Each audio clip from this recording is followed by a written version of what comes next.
ಬದಲಾಗಿ ಬಂದಾತನೇ ಒಂದೆರಡು ಬಾರಿ ಕೆಮ್ಮಿದ. ಏನು ಕೆಮ್ತಾರೆ?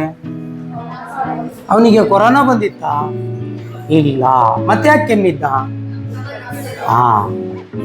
ಮಲೆನಾಡಿನ ಆ ಭಾಗದಲ್ಲಿ ಯಾರನ್ನಾದ್ರೂ ಕರಿಬೇಕು ಅಂತಿದ್ರೆ ಕಾಲಿಂಗ್ ಬೆಲ್ ಇದ್ದ ಹಾಗೆ ಕೆಮ್ಮು ಕೆಲಸ ಮಾಡುತ್ತೆ. ಕೆಮ್ಮೆಂಗ್ ಕಾಲಿಂಗ್ ಬೆಲ್ ಆಗುತ್ತೆ? ಸಿಟಿ ಮನೆಗಳಲ್ಲಾದ್ರೆ ಯಾವುದೋ ಬೆಲ್ ಒತ್ತುತ್ತಿದ್ದ ಹಾಗೆ ಶಬ್ದ ಮಾಡುತ್ತೆ, ಒಳಗಿದ್ದವ್ರು ಹೊರಗೆ ಬಂದು ಮಾತಾಡಿಸ್ತಾರೆ. ಆದ್ರೆ ಹಳ್ಳಿ ಮನೆ ದೀರ್ಘವಾದ ಮನೆಗಳಾಗಿರೋದ್ರಿಂದ ಒಳಗಿದ್ದವರಿಗೆ ಬೆಲ್ ಒತ್ತಿದ್ರು ಕೇಳಿಸೋದು ಇಲ್ಲ. ಬೆಲ್ ಯಾವುದೋ ಒಂದು ಹಾಲಲ್ಲಿ ಇರ್ಬೋದು, ಕೇಳಿಸಲ್ಲ.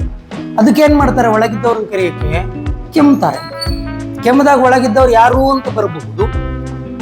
ನಮ್ಮಲ್ಲಿ ಕೆಲವು ಸಲ ಕಾಮಿಡಿ ಇರುತ್ತೆ. ಯಾರು ಬೆಲ್ ಮಾಡಿದ್ರು ನೀವು ಒಳಗಿಂದ ಯಾರು ಅಂತೀರಿ, ಹೊರಗಡೆಯಿಂದ ಬೆಲ್ ಮಾಡಿದವ್ರು ನಾನು ಅಂತಾನೆ. ಕೇಳೋದು ತಪ್ಪಲ್ಲ, ನೀವು ಹೇಳೋದು ತಪ್ಪಲ್ಲ. ಅಲ್ಲಿ ಯಾವುದೋ ಒಂದು ನಂಬಿಕೆ, ಸ್ವರದಲ್ಲಿ ಗುರುತಿಸ್ತೀವಿ ಅನ್ನೋಂಥ ಒಂದು ನಂಬಿಕೆಯಲ್ಲಿ ಆಗುತ್ತೆ. ಆದ್ರೆ ಹಳ್ಳಿ ಮನೆಯಲ್ಲಿ ದೀರ್ಘವಾದ ಮನೆಗಳಾಗಿರೋದ್ರಿಂದ ಬೆಲ್ ಹೊಡೆದಿದ್ದು ಕೇಳಲ್ಲ.